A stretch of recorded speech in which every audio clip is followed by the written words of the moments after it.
Focusing on some of the achievements actually can help you figure out how to break the game and hence not suck at Monster Train. I want to walk you through the approach I took when trying to take out the Sans Seraph achievement, which is to defeat the final boss before their final phase starts. The main mechanic I'm going to abuse is frost damage, so I'm going with the Stygian Primary Clan and Chillwind for my champion specifically. I instantly got my favorite monster, the Titan Sentry, which I was able to update with more health and endless. This means that I can apply frost just by tanking with my Titan Sentry, and I'm able to recall him the very next round should he take too much damage and die.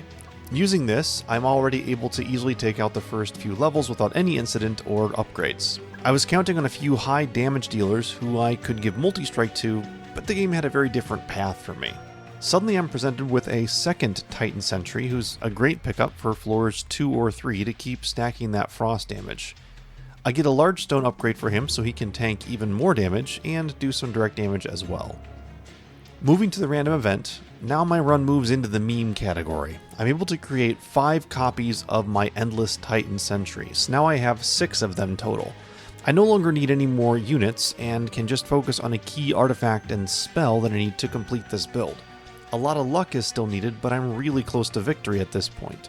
Daedalus was his usual pushover self, but I knew I didn't have enough even with all this frost tanking to even get a victory, much less a quick kill on the Seraph. The game gave me Lightstone Casing, which was unexpected, and as an important note, don't take anything that dazes the enemies. You need enemies to attack, and you can rip a frost run if they're dazed and can't hit your Titan Sentry. At this point, I'm still able to chew through the battles with no issue. I'm still looking for a specific spell and a specific relic to carry me through to the end though.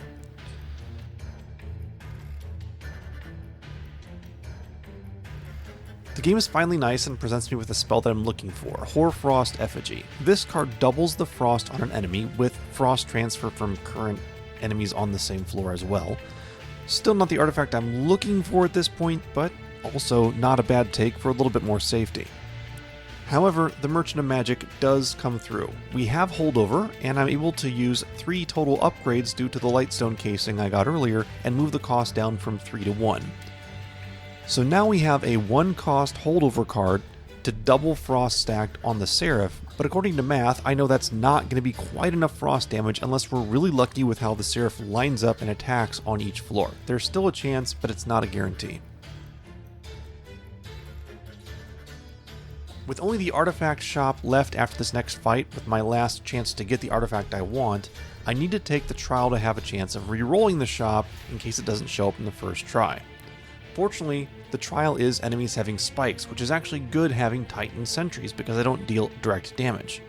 It's still a tough fight though because I can't use my champion against enemies with spikes, but I'm able to survive with a chunk of my pyre removed during the final wave.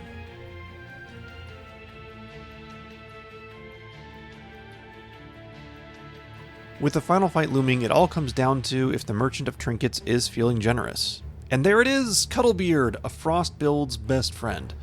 This double stacks of frost applied to enemies and keeps frost from decaying. I wouldn't be surprised if this trinket gets nerfed down the road, but for now I'm happy to have it for this run.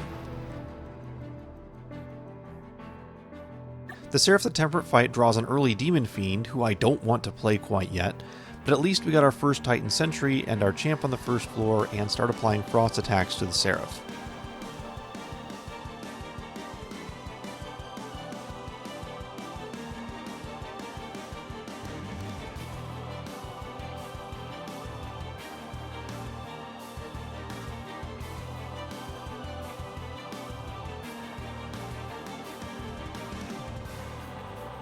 The second turn allows me to play the large stone shark on the second floor and place 2 sentries on the third floor. I'm saving room for that Demon Fiend eventually to come back around, but not sure I'm going to need him. I wasn't paying attention to the first floor though and narrowly avoided disaster as my Titan Sentry gets taken out. That's okay though, he's got endless, but if there was any more damage on the first floor that could have taken out my champion, which would have been actually pretty bad. I'm getting a little worried right now as I'm not seeing my holdover card to start doubling frost stacks on the Seraph, but I still have a few turns before the final phase, so I should be okay. I place my third sentry on the third floor, and now we play the waiting game.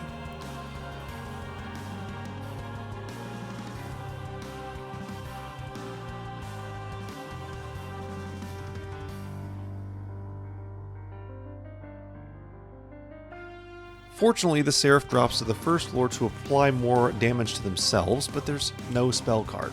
This is bad RNG. We only have 59 Frost stacked, and the Seraph has over 2,000 HP remaining. Fortunately, the spell card shows up on this turn with only 3 cards left in the drop pile. This is really saving it for the end. And we immediately go into attack mode on the Seraph. The only side effect is that it removes the Frost Axe from the other enemies on that floor to apply to the Seraph as well.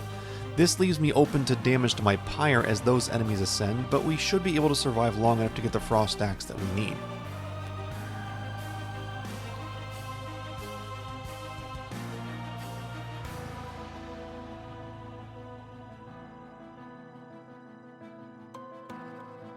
Next turn, we keep focusing on doubling the Frost on the Seraph and get the Frost over 700. This should leave us with just 1 turn left, provided our Pyre survives the turn.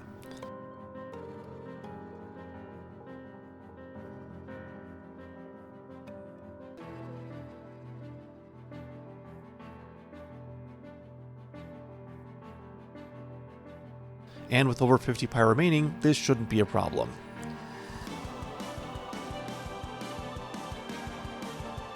And with that, we double the Seraph's Frost one more time, and that gives us a lethal Frost kill.